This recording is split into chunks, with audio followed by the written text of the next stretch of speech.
Hi everyone, welcome to Moscan. So in today's video, we have been given one question which is based on two-stage amplifier.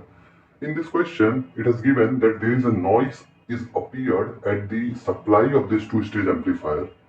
Then we need to calculate the power supply rejection ratio of this two-stage amplifier and what are the ways through which we can improve the PSRR of this circuit.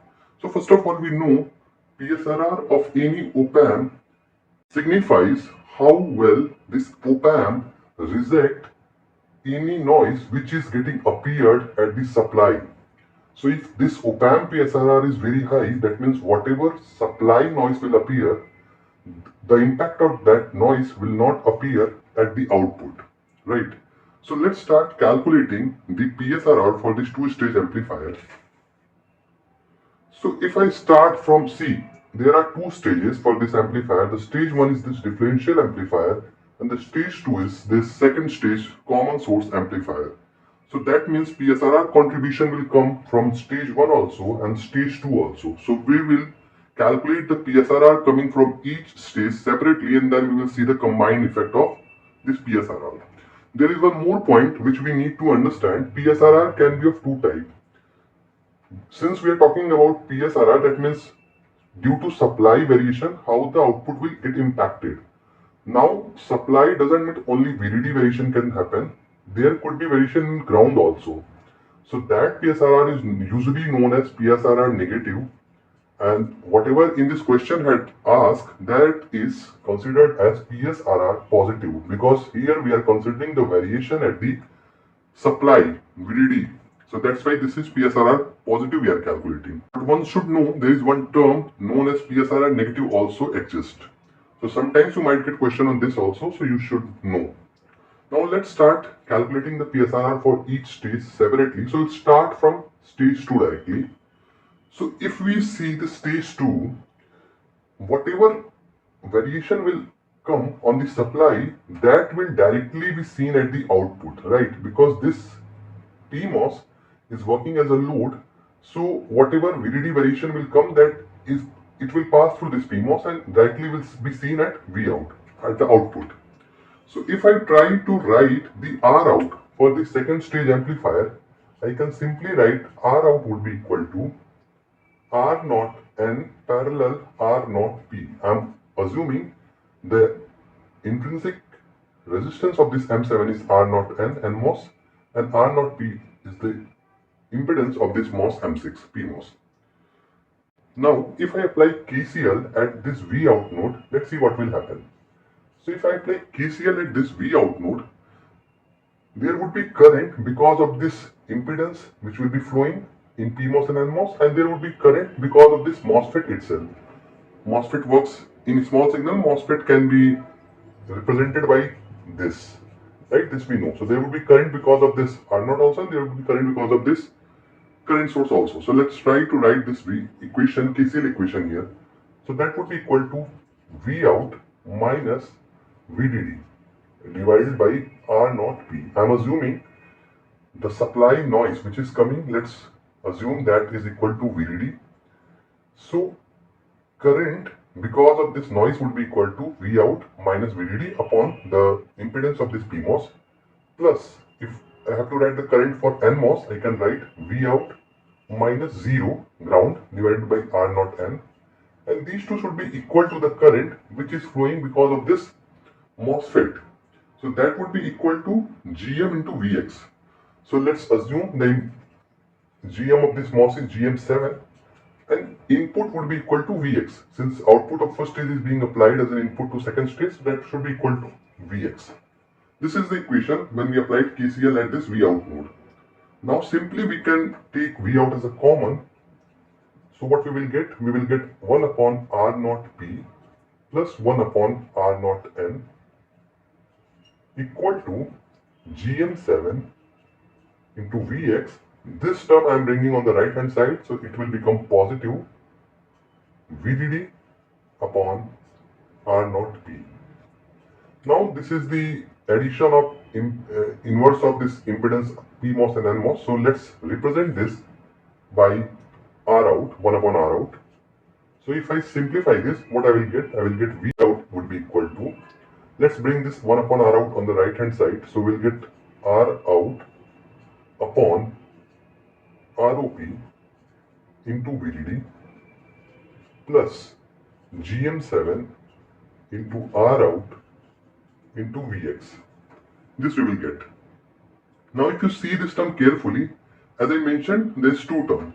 So this first term signifies the direct coupling, direct supply coupling. So whatever variation is happening at supply, the direct impact of that on V out is represented by this term, and the GM7R of Vx is signifying the amplified impact of supply noise from stage 1. So there are two paths through which the supply noise can inject in this circuit. The first path just now we discussed, from second stage whatever noise will appear from M6 it will pass to V out, so that is being represented by this term. Now VDD noise will also impact the differential amplifier. How that will impact, that we will study now. But because whatever impact will come, that will be seen at Vx node.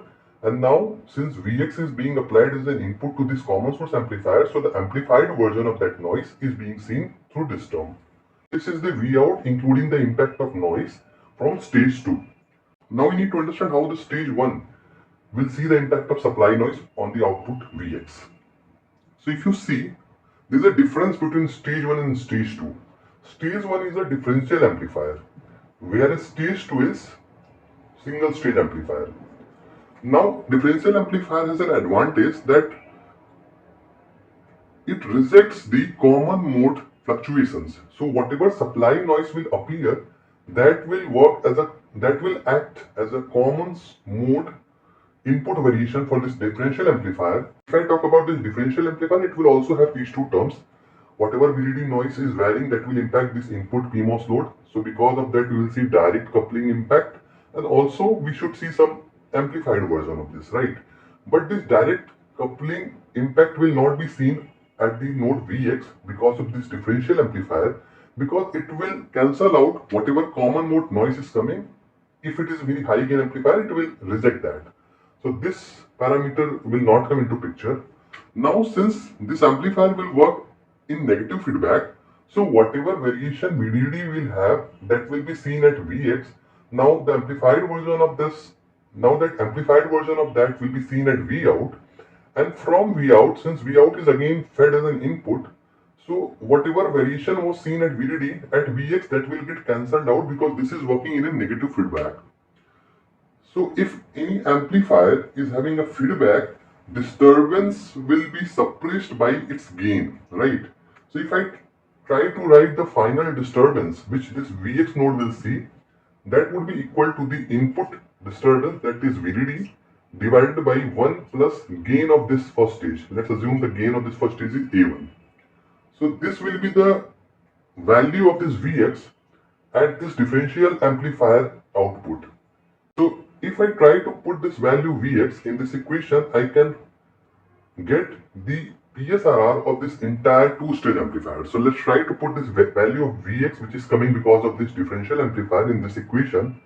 So if I write this from here, one more thing we can assume, since we are assuming the gain of this amplifier, differential amplifier is A1 to make the calculation easy, we can also consider the gain of the second stage amplifier, which is denoted by GM7R out, as A2.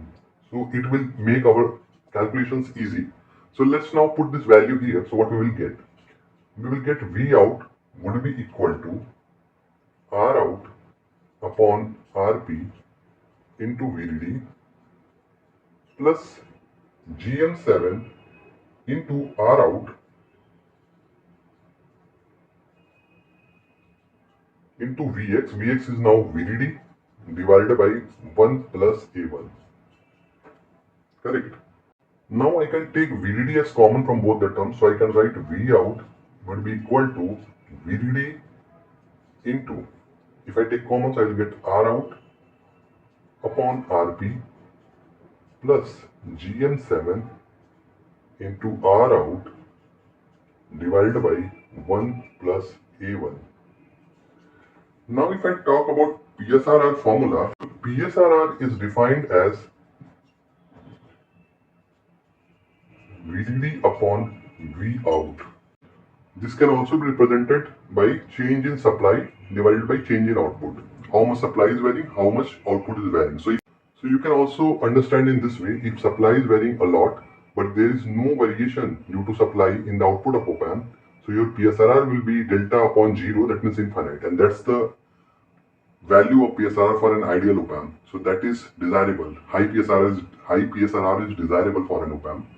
So now if I try to bring this equation in this format, VDD divided by V out, so ultimately I will get value equal to 1 upon R out upon RP plus this, as I mentioned, I can represent it as E2, gain of second stage amplifier, divided by 1 plus A1.